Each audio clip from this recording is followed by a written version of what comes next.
Hello दोस्तों, मेरे YouTube channel ever maths by Anil से में आपका स्वागत है। आज ट्रिग्नोमेट्री का 13 नंबर क्लास है।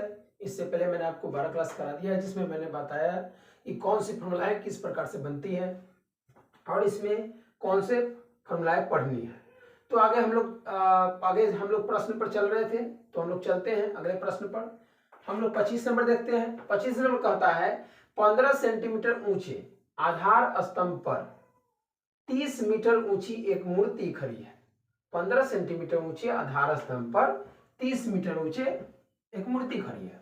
अगर हम सॉल्व करके पिक्चर इसका बनाना चाहे तो क्या कह रहा है, ये हो गया धरती, 15 मीटर ऊंचे अस्ताराम पर, यानी ये जो हुआ ये 15 मीटर ऊंचा है, 15 सेंटीमीटर। ये आधार स्तंभ है, आधार स्तंभ, इसका मतलब बेस है, बेस खंभा है। और 30 मीटर ऊंची एक मूर्ति खड़ी है, इसमें मूर्ति खड़ी है 30 मीटर ऊंची, 30 मीटर ये मूर्ति हुई।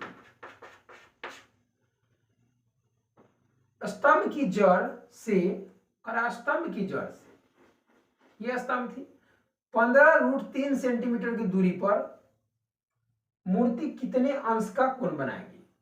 यह इसके कराएगी, इसके जड़ से 15√3 मीटर की दूरी पर, यहां इस बिंदु पर मूर्ति का जो शीर्ष है वह कितने डिग्री कोण बनाएगी ये बताना है।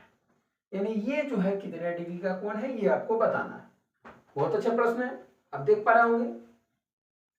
फिगर मैंने आपको समझा दिया है। ये है 15 सेंटीमीटर ऊंचा, ये है 30 सेंटीमीटर ऊंचा, और ये जो है 15√3 सेंटीमीटर है।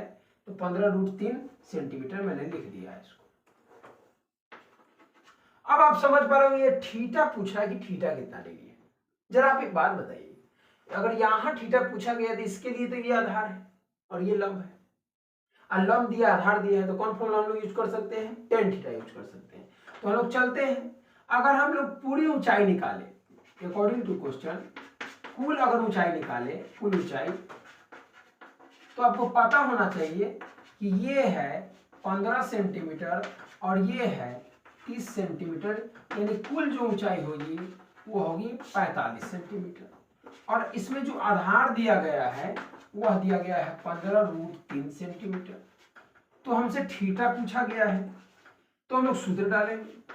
सूत्र क्या डालेंगे, आपको सूत्र पता होने चाहिए कि tan थीटा बराबर लंब बेटा आधार,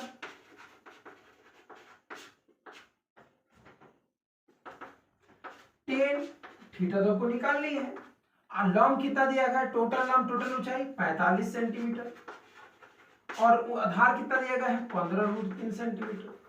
सेंटीमीटर से सेंटीमीटर 15 से ये 3 मरतबा कट गया। आपको पता होना चाहिए 1 3 में दूर √3 होता है, तो 1 से ये √3 मरतबा कट गया, यानी आ चुका है tan थीटा बराबर आ गया है √3।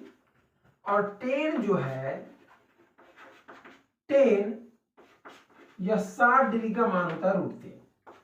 जब रेशियो मिल चुका है तो थीटा भी मिलाएगा, कोण भी मिल, इसीलिए थीटा बराबर 60 डिग्री ये आ गया। यानी यहाँ कितना डिग्री का कोण बनेगा, 60 डिग्री का कोण बनेगा। इस प्रकार से आपको प्रश्न बना लेते हैं। अगले प्रश्न की तरफ हम लोग बढ़ते हैं। अगला जो प्रश्न कह रहा है वह है 20 नंबर। 20 नंबर क्या कह रहा है जरा आप समझिए। 20 नंबर कह रहा है जब सूर्य का उन्नयन कोण 49 कोण 60 डिग्री हो। क्या कह रहा है जरा आप समझिए, क्वेश्चन को पढ़ने की कोशिश कीजिए। जब सूर्य का उन्नयन कोण 49 कोण उन्नयन कोण ही कहते हैं, तो उन्नयन कोण 60 डिग्री हो, 60 डिग्री से घटकर 30 डिग्री हो जाती है, 60 डिग्री से घटकर 30 डिग्री हो जाती है। अगर मान लीजिए कि ये, अगर हमने मान लिया कि पृथ्वी है और ये सूर्य है, और कह रहा है कि 49 कोण कह रहा है कि 60 डिग्री से घटकर 30 डिग्री हो जाती है। अब मान लीजिए कि ये उन्नयन कोण 60 डिग्री थी, अब घटकर हो गई है 30 डिग्री, ये हो गई। तो सर ये क्या है, ये ऊंचाई होगी। एक मीनार की छाया 40 मीटर अधिक बढ़ जाती है, यानी कि हम लोग को मीनार की छाया के बारे में बात किया जा रहा है। तो आपको पिक्चर बदलना पड़ेगा। मीनार की छाया के बारे में बात कर रहा है, यानी ये सूर्य है और सूर्य से प्रकाश निकल रही है, और ये मीनार हुआ, ये धरती हुआ। इसका छाया पहले बनता था 60 डिग्री का, लेकिन अब घटकर बनने लगा है 30 डिग्री। आपको इस प्रकार से समझनी है। अब आप जरा समझाइए, यहां कितना डिग्री होगा? 90 डिग्री, क्योंकि ये मीनार है। अब मीनार पर पहले 60 डिग्री बनता था, तो अब 30 डिग्री बनने लगा, तो मीनार की छाया जो है 40 मीटर बढ़ गई है।